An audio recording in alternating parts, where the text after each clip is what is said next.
À l'occasion de la Journée internationale pour la réduction des catastrophes, l'organisation Jeunes volontaires pour l'environnement JV Niger en partenariat avec WaterAid et le Rassemblement de la jeunesse nigérienne pour l'eau a lancé une campagne caravane baptisée L'eau ne peut pas attendre.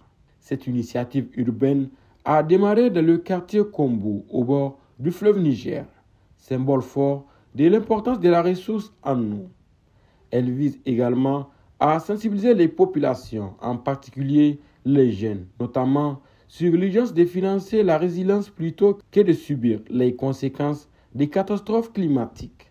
Qui est une campagne internationale lancée par WaterAid depuis quelques mois pour interpeller l'ensemble des décideurs par rapport à l'urgence d'agir pour l'accès de l'eau potable partout et pour tous, surtout à l'aube de la COP30 sur les changements climatiques qui aura lieu le mois prochain. Donc pour nous, c'est un double objectif, non seulement marquer cette journée internationale pour la réduction des catastrophes, la journée de la résilience, mais également mobiliser la jeunesse, mobiliser l'ensemble de la population à soutenir cette lettre ouverte portée par les jeunes pour que nos dirigeants, nos décideurs ou tous les acteurs de développement puissent concourir à ce qu'il y ait plus de solutions durables par rapport à la gestion de l'eau. Parce qu'on sait que la crise climatique affecte durablement la question des ressources en eau, l'eau de manière globale. Donc c'est pourquoi nous disons ensemble que l'eau ne peut pas attendre, il est temps d'agir.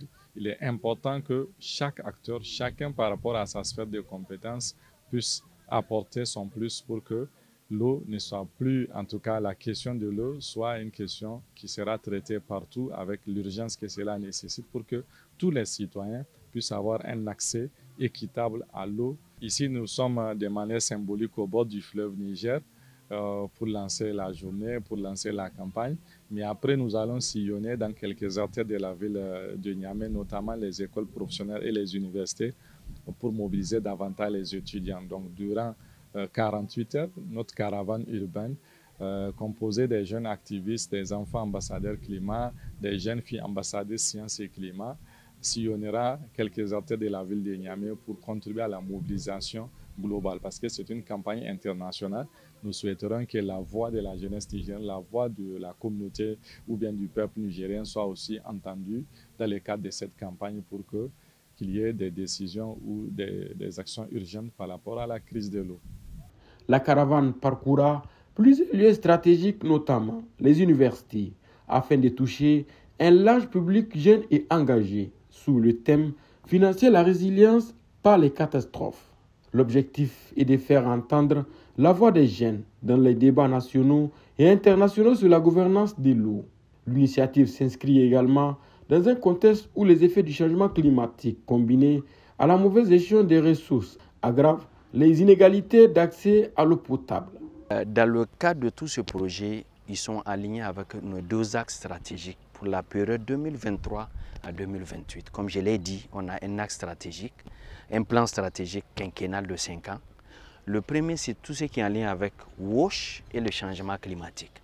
Et je pense que c'est suite à ça, l'idée même de lancer la campagne et la mission de WaterAid pour que l'eau soit partout et pour tous dans ce monde, là où WaterAid est en train d'intervenir.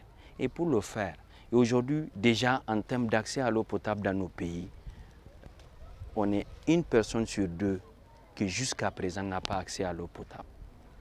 Et on s'est dit, dans les projections d'ici 2040, les gens là risqueront de vivre dans des endroits où l'eau manquera, où il n'y a même pas de l'eau potable à prendre.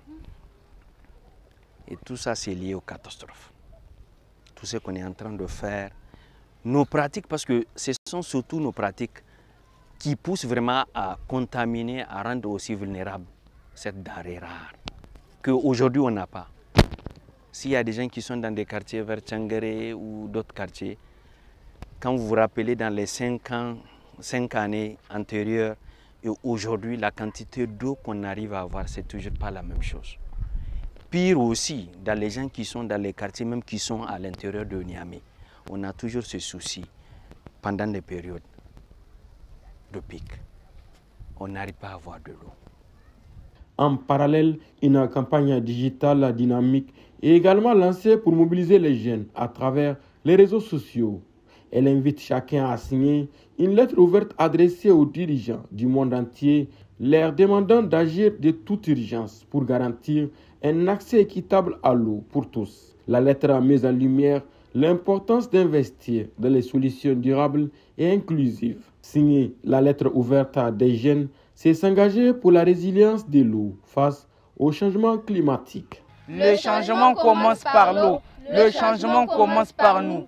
L'eau ne peut pas attendre. Water can't wait.